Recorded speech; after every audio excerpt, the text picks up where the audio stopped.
Assalamualaikum warahmatullahi wabarakatuh. Perkenalkan nama Fitra Nabela, NIM 2019-11147. Di sini saya akan mempresentasikan materi pengukuran besaran listrik, yang dimana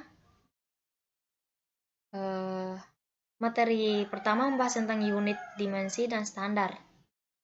Di sini terdapat poin-poin tentang standar. Yang pertama, standar pengukuran, yaitu representasi fisik dari suatu unit pengukuran. Yang kedua, standar pengukuran setiap besaran fisik disebut satuan. Yang ketiga, standar internasional ditentukan oleh kesepakatan internasional. Yang keempat, sistem satuan internasional terdiri dari satu set satuan bersama-sama dengan satu set awalan. Selanjutnya, satuan yang berdiri sendiri dan tidak berhubungan satu sama lain disebut satuan dasar. Nah, selanjutnya satuan turunan, yaitu satuan yang diturunkan dari satuan dasar. Selanjutnya, kualitas unik dari setiap besaran yang membedakannya dari semua besaran lainnya adalah disebut dimensi, di mana dimensi adalah kualitas unik dari setiap kuantitas yang membedakannya dari semua kuantitas lainnya. Selanjutnya, fungsi utama standar primer yaitu kalibrasi dan verifikasi standar sekunder. Selanjutnya, standar sekunder dipertahankan oleh industri tertentu yang terlibat dan diperiksa secara lokal terhadap standar referensi lainnya di area tersebut.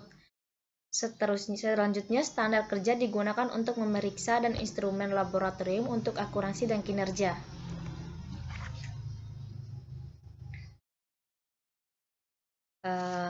Kemudian lanjut dari kesalahan pengukuran, yaitu pengukuran pada umumnya melibatkan penggunaan instrumen sebagai sarana fisik untuk menentukan kuantitas atau variabel. Selanjutnya, macam-macam kesalahan pengukuran, yaitu pertama, kesalahan terbesar merupakan kesalahan dari manusia seperti kesalahan dalam membaca, menghitung, ataupun menulis.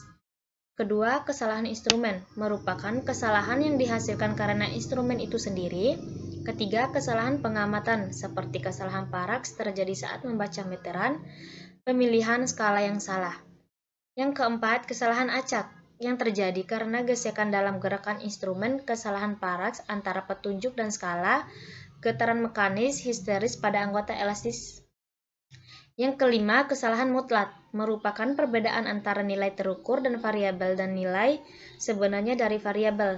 Yang keenam, kesalahan relatif merupakan perbandingan antara kesalahan mutlak dengan nilai sebenarnya dari besaran yang akan diukur.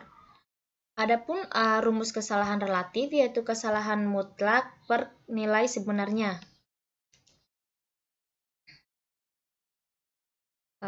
Baik, kita lanjut dari pengukuran menggunakan alat listrik.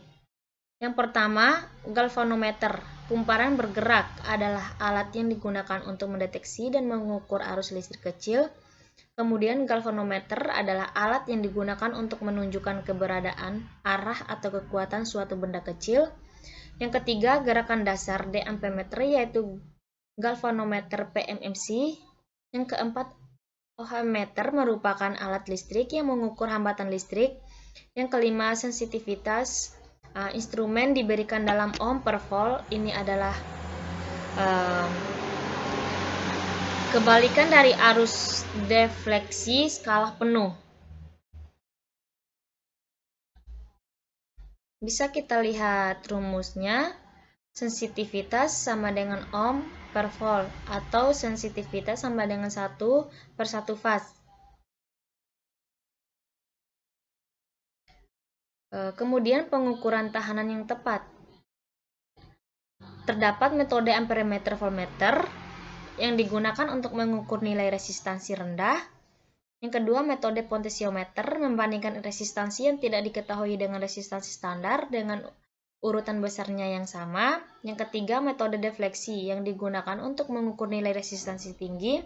Yang keempat, metode kehilangan muatan digunakan untuk mengukur resistansi isolasi dengan nilai yang sangat tinggi.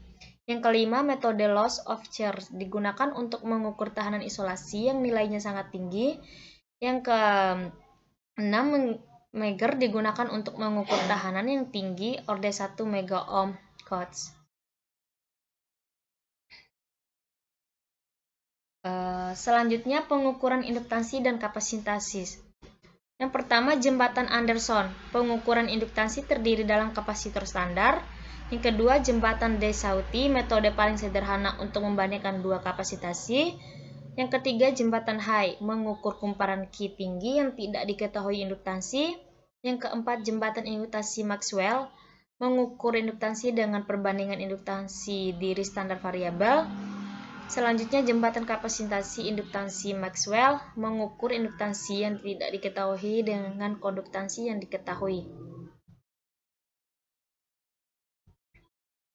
Ada juga jembatan Owen, pengukuran induktansi dalam hal kasitansi. Jembatan resonansi, yaitu mengukur induktansi dan kapasitansi yang tidak diketahui. Jembatan scaring banyak digunakan untuk pengukuran kapasitor yang tidak diketahui kehilangan dielektrik dan daya faktor. Kemudian jembatan Wien, jembatan penentu frekuensi.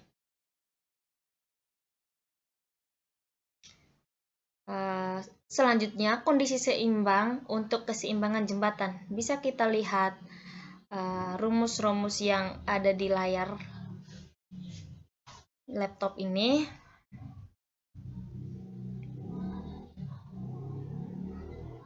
Baik, kita lanjut review jenis indikator analog dan intro indikator digital dan analog to digital converter ADC.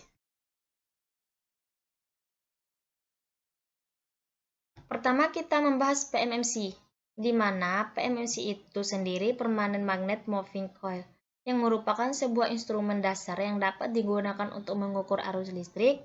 Perangkat ini telah banyak diaplikasikan sebagai instrumen dasar untuk mengukur arus, tegangan, hambatan, dan besaran listrik lainnya. Terus yang kedua, vibration galvanometer, yaitu getaran galvanometer adalah jenis cermin galvanometer, biasanya dengan koil yang tergantung di celah magnet atau dengan magnet permanen yang tergantung di bidang elektromagnetik. Yang ketiga, tunable amplifier detector.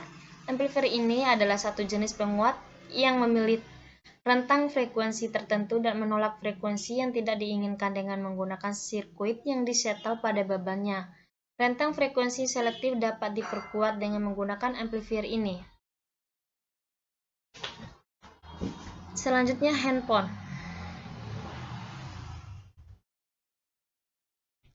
Kita lanjut analog to digital converter, yang dimana pada analog to digital converter ini terdapat menampilkan sinyal analog LDC. Yang pertama, sinyal analog. Yang kedua, analog to digital converter. Yang ketiga, 7 segmen LCD dan LED. Baik, kita lanjut ke jenis-jenis ADC.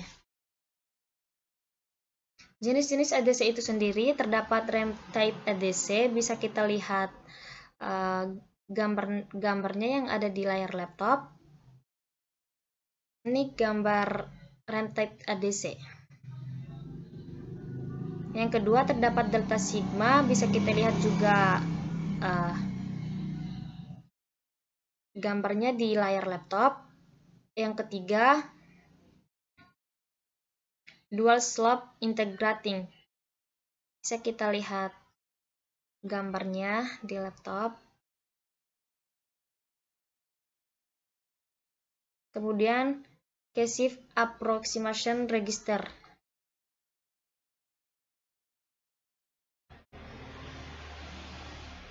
Demikian presentasi yang bisa saya sampaikan. Wabillahi taufiq wal hidayah. Wassalamualaikum warahmatullahi wabarakatuh.